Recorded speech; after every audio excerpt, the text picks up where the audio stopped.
2024च्या महाराष्ट्र विधानसभा निवडणुकीत महाविकास आघाडीला MVA महायुतीकडून पराभवाचा सामना करावा लागला।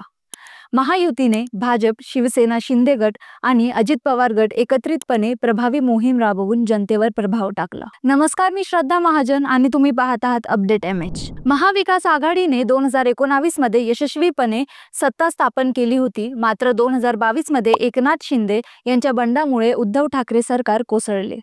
त्यानंतर सुरू झालेल्या राजकीय घडामोडींनी राज्यातील वातावरण चांगलेच तापवले। उद्धव ठाकरे यांच्यासोबत असलेला शिवसेना गट आणि एकनाथ शिंदे यांच्या नेतृत्वाखालील गट यांच्यातील संघर्षाने मतदारांमध्ये संभ्रम निर्माण केला। राष्ट्रवादी काँग्रेसमध्ये अजित पवार गटाने फूट घेतल्याने पक्षात फूट पडली आणि आघाडी कमजोर झाली। भाजपाने जोरदार प्रचार केला आणि मजबूत संघटनात्मक यंत्रणा उभी केली, जी आघाडीला साधता आली नाही। आघाडीतील पक्षांमध्ये प्रचाराची रणनीती ठरवताना एकत्रित दृष्टिकोनाचा अभाव होता। शिंदे गटाच्या स्थानिक प्रभावाचा भाजपने पुरेपूर फायदा घेतला। भाजपाच्या नेतृत्वाखालील आक्रमक प्रचार मोहीम, डबल इंजिन सरकार हा संदेश आणि विविध कल्याणकारी योजना यामुळे मतदार आकर्षित झाले। आघाडीने स्थानिक प्रश्न आणि मतदारांचे मुख्य मुद्दे प्रभावीपणे हाताळले नाहीत। ग्रामीण भागातील शेती संकट, रोजगार आणि शहरी भागातील पायाभूत सुविधा यावर स्पष्ट कार्यक्रम नव्हता। 2024च्या निकालात महाविकास आघाडीला अपेक्षित जागा मिळाल्या नाहीत।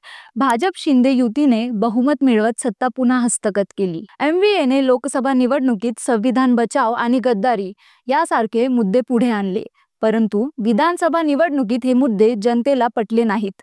उद्धव ठाकरे गटाची सहानुभूतीची लाट देखील संपुष्टात आल्याचे दिसले। काँग्रेस, राष्ट्रवादी काँग्रेस, शरद पवार गट आणि शिवसेना उद्धव ठाकरे गट यांच्यात जागा वाटपावर तणाव होता। त्यांचा निवडणूक मोहिमेवर व मतदारांवर परिणाम झाला। महायुतीने सत्तेतील निर्णयांचा फायदा घेत मतदारांना आकर्षित करण्याचा प्रयत्न केला। जातीय व धार्मिक गणितांचा वापर करून त्यांनी विविध समाज घटकांशी संवाद साधला। महायुतीने 150हून अधिक जागा जिंकत सत्ता राखली, तर MVAला 130च्या आसपास जागा मिळाल्या। विशेषतः ग्रामीण व मुस्लिम बहुल भागांमध्ये MVAचा प्रभाव घटला। काँग्रेस व ठाकरे गटांनी काहीशी कामगिरी केली, पण ती पुरेशी नव्हती। महाविकास आघाडीच्या पराभवामुळे राज्यातील राजकारणात मोठे बदल होण्याची शक्यता आहे। MVAला पुढे जाऊन पक्षांतर्गत एकजूट व नवे मुद्दे निर्माण करण्याची गरज भासेल, तर महायुतीने सत्ता टिकवण्याकरिता आगामी आव्हानांचा सामना करावा लागेल। 2024च्या निवडणुकीने महाराष्ट्रातील राजकीय समीकरणे बदलली आहेत। यशस्वी राजकीय युतीसाठी केवळ मोर्चे बांधणी नाही, तर सुसंगत धोरणे आणि स्पष्ट संदेश हवे असतात, हे या निवडणुकीतून सिद्ध झाले।